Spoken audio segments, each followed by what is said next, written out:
सगळ्यात जास्त जीव बापाचा मुलीत असतो बरं का, आणि मुलीचा सुद्धा बापात असतो. तुम्ही रडाल सगळे आता.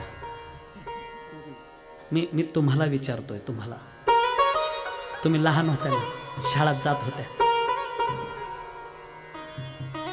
राग एखादी चापड जर बापान मारली ना, का मारतो बाप माहिती का?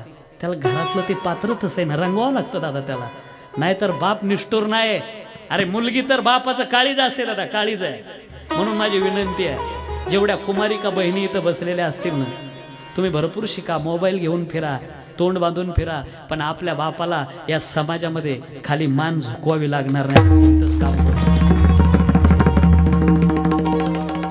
ज्या दिवशी मुलगी निघून जाते ना दुसऱ्या बरोबर, तो बाप जिवंत असून मेल्यासारखा असतो दादा. मी नाव सांगत नाही, 2 वर्ष झाली, नाशिकला आहे आमच्या बाजूला, प्रसिद्ध माणूस आहे. ज्या वेळेला कळालं, वकिलाचं स्थळ मी पाहायला, आम्ही बरोबर होतो, आणि ज्या वेळेला कळालं ना किती मुलीचं लग्न झालेलं आहे, बाप लग्नाला तर नाहीच गेला. 2 वर्ष झाले त्याच्या तोंडातून शब्द बाहेर निघत नाही. मुलगी काळीज असते हो, काळीज आहे. त्या बापाच्या काळजाला छिद्रे पडणार नाही याची दक्षता घ्या दादा. काय कमी करतो बापू? बाप राग तुम्हाला एखादी चापट मारतो, कसं होईल लोकांच्या घरी गेल्यावर? खरं सांगू का, ज्या हातानं मारतो ना बाप तुम्हाला, संध्याकाळी त्याच हातानं तुम्हाला खाऊ घालतो. हे फक्त बापच करू शकतो दादा. तुम्ही लहान असताना थोडी कल्पना करा, तुम्ही बापाकडे एखादी वस्तू मागितली तुमच्या, आणि त्या बापानं दिली नाही, अशी वस्तू आहे का? अरे एखाद्या वेळेला देव प्रसन्न झाला तर द्यायला वेळ लागल, पण बाप न सांगता सगळ्या वस्तू मुलीला हजर करत असतो. बाप आहे. तुम्हाला दिवाळीच्या सणाचा आनंद कुठपर्यंत आहे? अरे जोपर्यंत तुमचा बाप माहेरात जिवंत आहे, ज्या दिवशी बाप गेला ना, तुमचा हक्काचा उंबराच संपला, चपला सोडायचा. बस बाप आहे तोपर्यंत. भावावर नाही दाखवता येतो हक्क, जो बापावर दाखवता येतो ना, तो भावावर नाही दाखवता येत कधीच. तुम्हाला ऐकायचं का बाप किती प्रेम करतो ते? ज्या दिवशी बापाच्या हातातून सत्ता मुलाच्या ताब्यात जाते, त्या दिवसापासून बाप पैसे जमा करायला सुरुवात करतो. पाहुण्यानं 50 रुपये दिले का खिशात ठेवतो, कोणी 20 रुपये दिले ते खिशात ठेवत. तंबाखूचं व्यसन आहे त्या बापाला, ते खिशातले पैसे नाही खर्चत तो बाप, उसनी खातो याच्या त्याच्याकडून. त्या बापाला माहिती आहे माझी तायडी दिवाळीच्या सणाला येणार आहे. बाळ्या कशी साडी घेतो कशी नाही, कशी साडी घेऊ द्या, बापाला पटतच नाही. बाप सांगतो तायडे खरं सांगू का, बाळ्यानं चांगली साडी नाही घेतली तुला. मुलगी सांगते जाऊ द्या बाबा. ज्या दिवशी मुलगी निघायचा टाईम येतो ना, तो बाप घरात जातो ना, आपल्या मुलाला सांगतो बाळ्या मी जाऊ तायडीला सोडायला. मुलगा सांगतो जाण बाबा.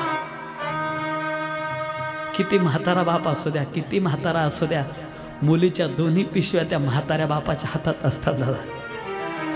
फाटकं बने नाही त्या बापाचं, मळालेलं उपरनं गळ्यात आहे. खेड्यातला तो अनपड बाप आहे.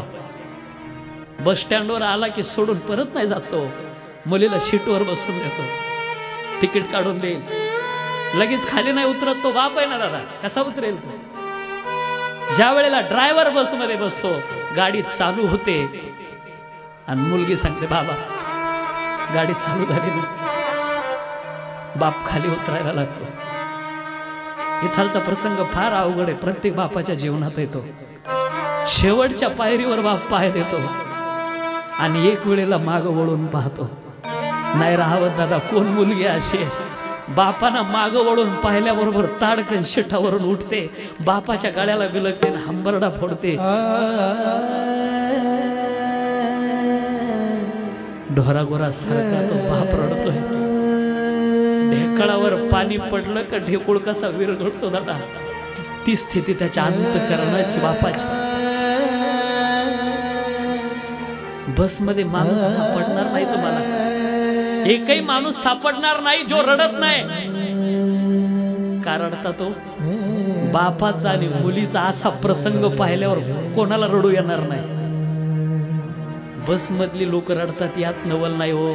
शेवटचं वाक्य बोलतो, पुढे ऐका जरा. तो बसचा ड्रायव्हर सुद्धा तुम्हाला रडताना दिसेल. तुम्ही कधीतरी त्या ड्रायव्हरला विचारा, का रडताय तुम्ही? विचारा ना त्या ड्रायव्हरला.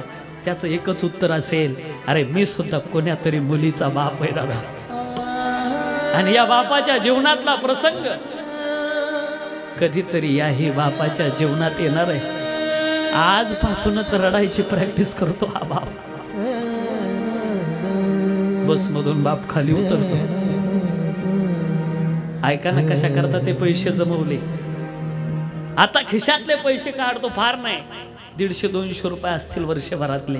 आता खिशातून तो बाप पैसे काढतो आणि असे मुलीकडे देतो. तायडे एवढेच आहे बरं का, सांभाळ हे. मुलगी सांगते, बाबा तुमचं म्हातारपण आहे, असू द्या, तुम्हाला लागल ना. बाप सांगतो, नाही ग तायडे, त्यानं साडी नाही चांगली घेतली तुला, असू दे एवढे. आता काय करू, मी हातात नाही ना माझ्या. तुझा बाप गरीब झाला का? आता गरीब आहे तुझा बाप.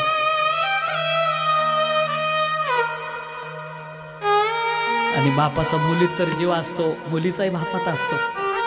तुम्ही मुलाचं काय हो, मुलगा कंबाड्यात लाता घालेल म्हातारपणी तुमच्या. तुम्ही तुमच्या मुलीच्या घरी जा, लोकांची धुणं भांडी करेल, पण आपल्या बापाला कधीच घराच्या बाहेर नाही हाकलणार. ते बापातला जीव असतो मुलीचा.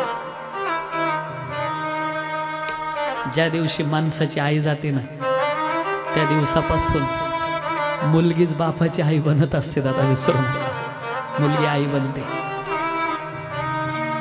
या निमित्तानं माझी विनंती आहे का नुसता मुलाचाच उदो नाही ना, मुलगी काय कमी नाही.